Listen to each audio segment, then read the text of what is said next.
വയനാട് നമ്പ്യാർകുന്നിൽ വീട്ടമ്മയെ വീട്ടിനുള്ളിൽ മരിച്ച നിലയിൽ കണ്ടെത്തിയ സംഭവത്തിൽ ദുരൂഹത.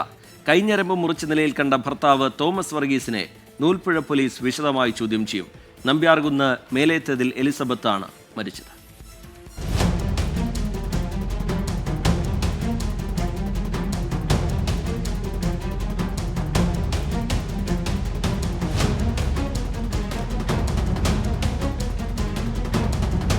നമ്പ്യാർകുന്നിലെ വീട്ടിൽ കട്ടിലിനോട് ചേർന്നാണ് രാവിലെ എലിസബത്തിന്റെ മൃതദേഹം കണ്ടത്.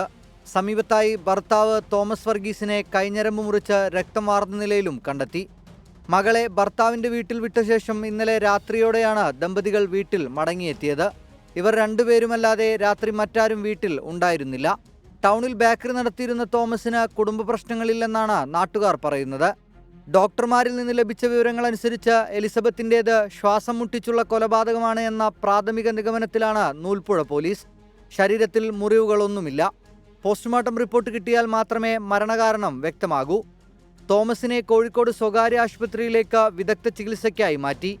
ആരോഗ്യനില വീണ്ടെടുക്കുന്ന ഘട്ടത്തിൽ ചോദ്യം ചെയ്യാനൊരുങ്ങുകയാണ് പോലീസ്. കുടുംബത്തിന് സാമ്പത്തിക ബാധ്യത ഉണ്ടോ എന്നുൾപ്പെടെയുള്ള കാര്യങ്ങൾ അന്വേഷിച്ചു വരികയാണ്. 24 വയനാട്.